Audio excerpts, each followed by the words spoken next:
आज हम कुछ एक न्यूमेरिकल्स करेंगे मैग्नेटिक फोर्स पे बेस्ड और उसके बाद वेलोसिटी सेलेक्टर पढ़ेंगे। ठीक है, तो फर्स्ट क्वेश्चन है ये, a long straight wire carries current 4 ampere current an alpha particle moving with velocity 4 metre per second parallel and opposite direction of current. मतलब पैरेलल तो मूव कर रहा है लेकिन करंट के अपोजिट डायरेक्शन में मूव कर रहा है alpha particle 0.2 metre away from wire. Find the force on alpha particle. Alpha particle पे आपको फोर्स कितनी लग रही है वो आपको बताना है। तो देखिए क्वेश्चन कुछ इस तरह का है कि वायर में करंट फ्लो हो रहा है इस डायरेक्शन में, दैट इज 4 एम्पियर। ठीक है, और इसके पैरेलल लेकिन अपोजिट डायरेक्शन में एक अल्फा पार्टिकल मूव कर रहा है। ठीक है, और उसकी वेलोसिटी दी हुई है 4 metre per second. 4 metre per second इसकी वेलोसिटी है। हमें फोर्स निकालना है करंट की वजह से अल्फा पार्टिकल पे, और दोनों के बीच में डिस्टेंस है 0.2 मीटर। ठीक है, तो ये बड़ा ही सिंपल सा बेसिक क्वेश्चन है। कैसे सॉल्व करेंगे आप? पहले तो आप इसकी वजह से इस पे मैग्नेटिक फील्ड निकाल लीजिए कि करंट की वजह से यहाँ पे मैग्नेटिक फील्ड कितना होगा। तो देखिए अगर स्ट्रेट वायर है तो स्ट्रेट वायर की वजह से मैग्नेटिक फील्ड का फॉर्मूला होता है B = μ0I/2πr। ठीक है, सारी चीजें गिवन है, I गिवन है, R डिस्टेंस गिवन है आपको। ठीक है, और फिर फोर्स आपको निकालना है तो F = QVB sin थीटा। ठीक है, now the angle between magnetic field and velocity of the alpha particle is what? वो क्या होगा वो देख लेते हैं एक बार।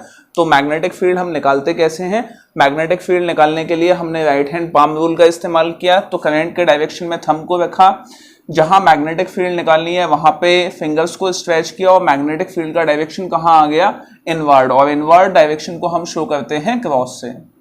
तो मैग्नेटिक फील्ड लाइन इनवर्ड है और अल्फा पार्टिकल ऐसे मूव कर रहा है, तो दोनों के बीच में एंगल कितना हो गया? 90 डिग्री हो गया।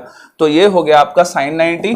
तो F = QVB sin 90। अब चार्ज कितना होगा? अल्फा पार्टिकल का चार्ज होता है 2 times of charge of proton. Proton के चार्ज का दुगना होता है। तो यहां पे वो वैल्यूज पुट कर देंगे। V आपके पास गिवन है, B आपके पास गिवन है, आप वैल्यू निकाल लेंगे फोर्स की। ठीक है, नेक्स्ट क्वेश्चन करते हैं। Question number 2। क्वेश्चन नंबर 2 है, positive charge of 2 microcoulomb moving with speed of 2 × 10⁻6 metre per second along positive x-axis. The magnetic field B is equal to 0.2 J cap plus 0.4 K cap. Tesla, find the magnetic force on charge particle. Charge particle पे आपको force निकालनी है। तो देखिए जल्दी से, again बहुत ही simple question है। आपके पास फोर्स निकालनी है और आपके पास क्या क्या गिवन है? आपके पास चार्ज गिवन है, आपके पास वेलोसिटी गिवन है और मैग्नेटिक फील्ड गिवन है। तो आपने फोर्स का फॉर्मूला लिख दिया, vector form of force = QV×B। आप कहोगे कि सर एक जगह आपने QVB sin थीटा लगा दिया, यहां आपने V×B लगा दिया, क्योंकि यहां आपको डायरेक्शन गिवन है, J cap K cap direction given है, और डायरेक्शन जब भी गिवन होते हैं तो आपको वेक्टर फॉर्म में कैलकुलेट करना होता है। तो यहां हमने इसको वेक्टर फॉर्म में कैलकुलेट कर लिया। अब देखिए आपके पास क्या क्या गिवन है। बी तो ये साफ साफ लिखा है। आपके पास वेलोसिटी जो गिवन है वो किस डायरेक्शन में है? एक्स एक्सिस में है, और एक्स एक्सिस में जो वेलोसिटी होती है उसको हम लेते हैं किसमें?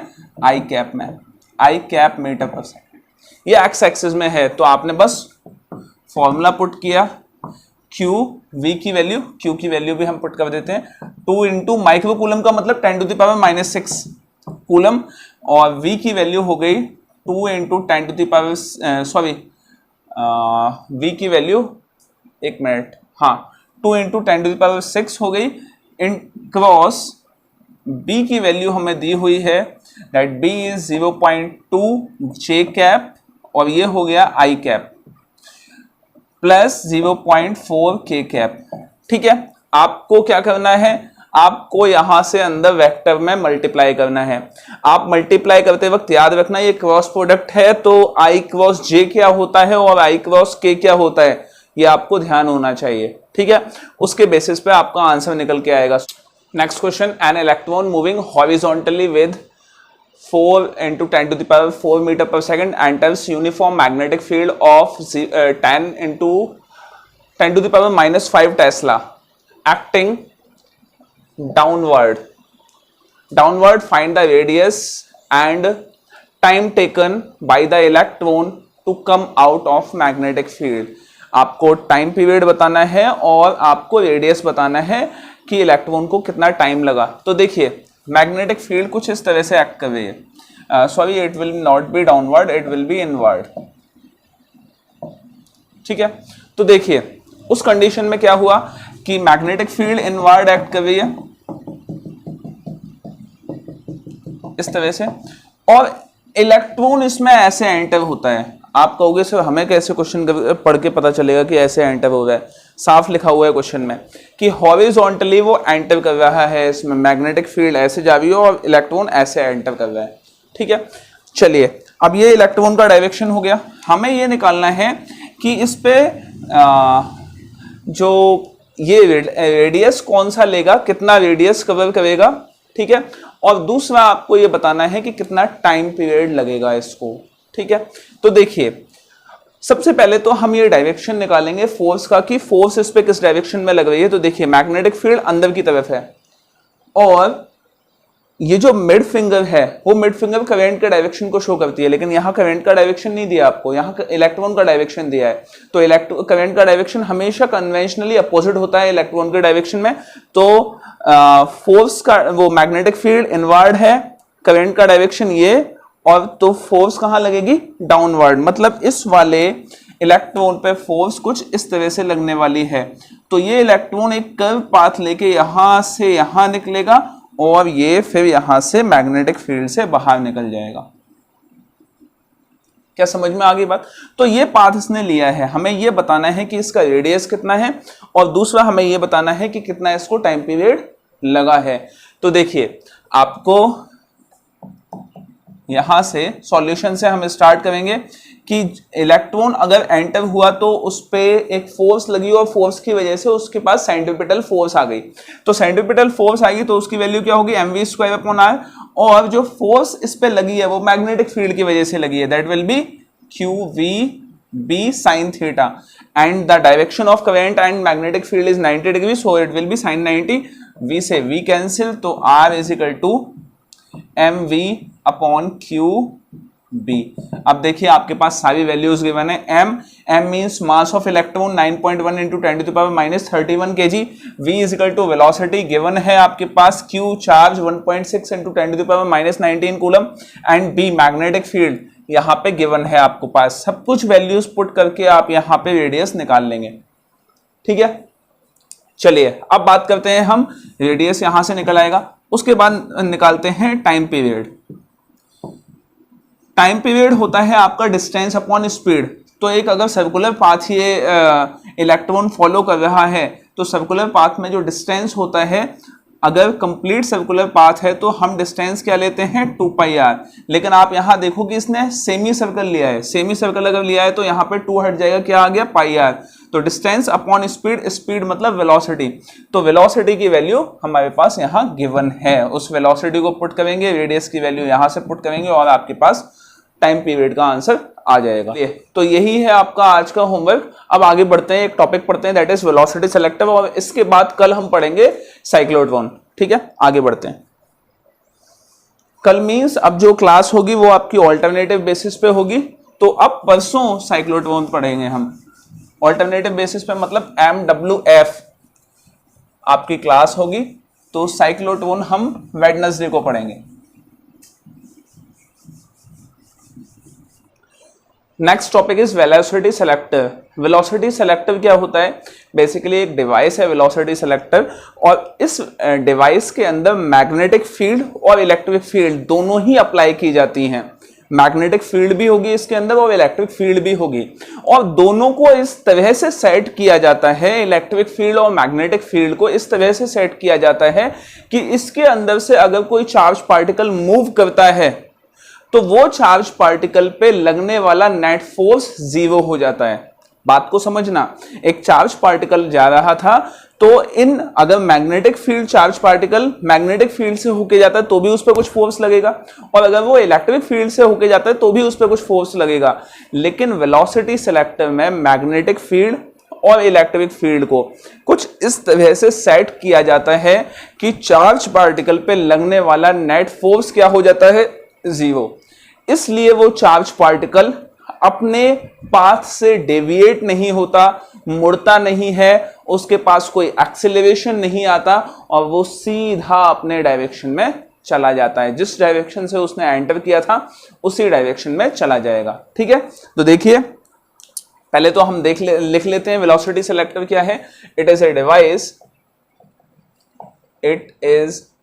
Device in which magnetic field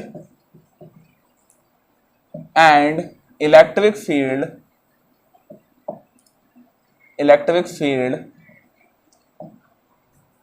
are combinedly applied in such a way that net force on any charge moving through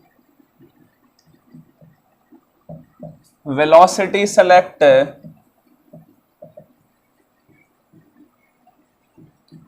will be 0. Hence, it will move undeviatedly.